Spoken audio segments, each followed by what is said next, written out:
बाबा सैयद महर अली शाह जीलानी रहमतुल्लाह अलैह। सुभान अल्लाह। गोलड़ा रेलवे स्टेशन जो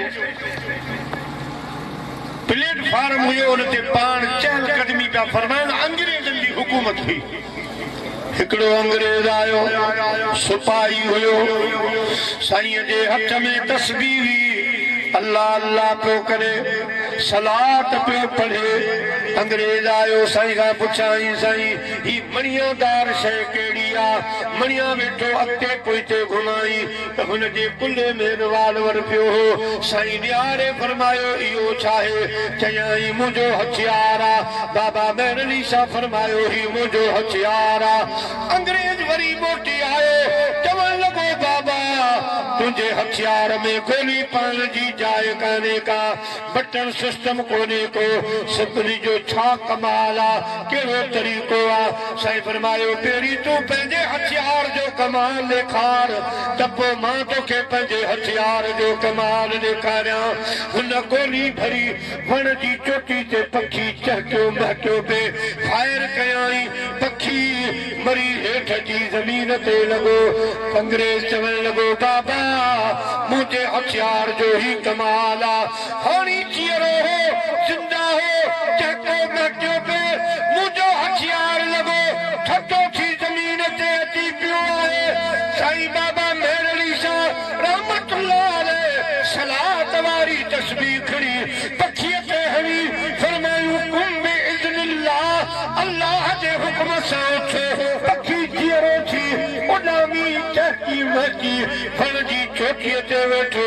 फरमायूं अंग्रेज जेके तुंहिंजो हथियार मारींदो आहे, सैयद जो हथियार जीअरो करे वण ते विहारींदो।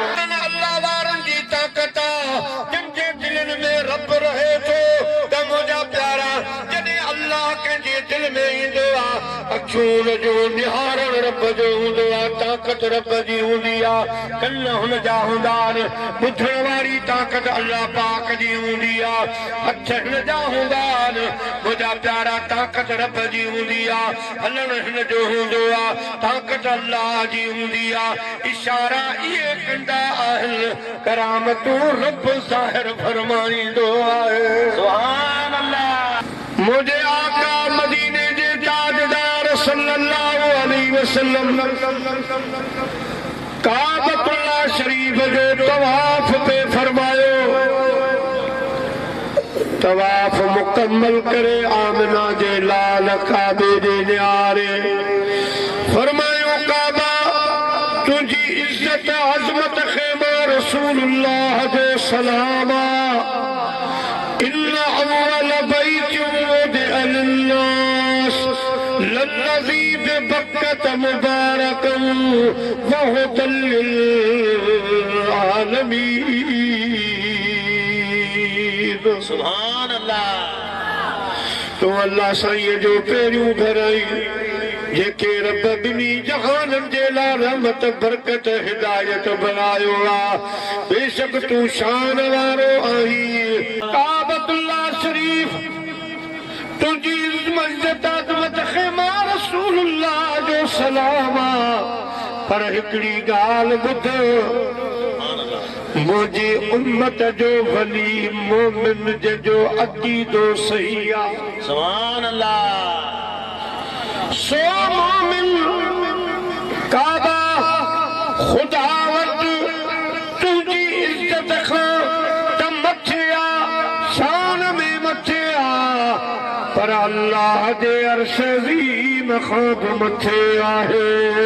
सुभान अल्लाह।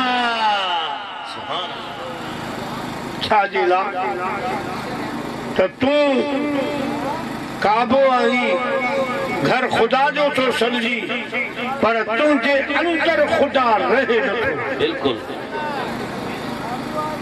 अगर ते हर जाए हर हद मौजूद आ, मगर इल्ला बिक़ल्बि अब्दुल मोमिन खुदा रहे थो तो मोमिन जे दिल में थो। सुभान अल्लाह। वली जे दिल में तो रब रहे।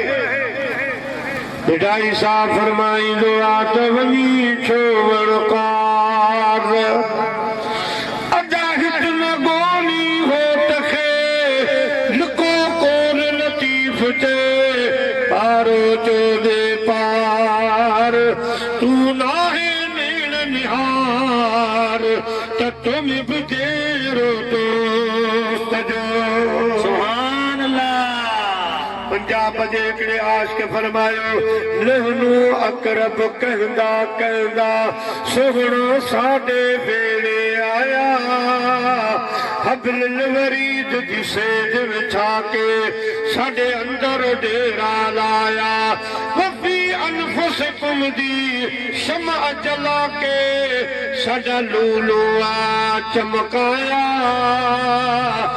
आदम यार वसे विच घर दे असाई भी शोर मचाया नारे तकबीर नारे रिसालत नारे पीर प्यारा मुसलमान भाइयों जजी तफसील में न तो वञा हाणे फैसलो अवां खां तो कराया त रब तो फरमाया मां वलियन जे दिलनि में जिन जूं दिलियूं पाक आहिनि जिन जूं दिलियूं ज़िक्र सां भरपूर आहिनि क़ुरान जे तिलावत सां मालामाल आहिनि इबादत सां रोशन आहिनि उन्हनि जे दिलनि में मां रब रहां थो मुंहिंजा प्यारा मुस्लमान भाइरो हाणे हिकिड़ो माण्हू सन्हड़ो हुजे अल्लाह न करे हिन में जिन अची वञे ठीकु आहे जिन अची वञे त असां ॿ टे ॼणा हिनखे काबू करे न सघंदासीं हथनि मां निकितो ईंदो से नूर मोहम्मद जो अच्छा आहे ये फतेह फ़कीर तव्हांखे नथो छॾिजे असां चवंदासीं अदा नूर मोहम्मद हिन जी ताक़त कान पई विढ़े जिन जी ताक़त पई विढ़े अखियूं हिन जो निहारण जिन जो आहे हथ हिन जा ताक़त जिन जी आहे कन हिन जा ॿुधे जिन थो ज़ुबान हिन जी आहे ॻाल्हाए जिन पियो हलण हिन जो आहे ताक़त जिन जी आहे पोइ मुंहिंजा मिठा भाउ असां सुन्नी मुस्लमान बि असांजा वारीअ ते पेर कोन्हे सख़्त ज़मीन ते पेर आहिनि असां बि त हक़ था चऊं असां बि हक़ ते आहियूं त वली अगरि ते असां जहिड़ा इंसान आहिनि पर उन्हनि जे अंदरि रब थो रहे उहे करामत उहे मौजूं रब जी ताक़त ई आहिनि सुभान अल्लाह जिन अची वञे त हू इंसान जिन जी ताक़त जो मज़हर थी थो वञे त जेको अल्लाह जो वली आहे उहो ख़ुदा जी ताक़त जो मज़हर थी सुभान अल्लाह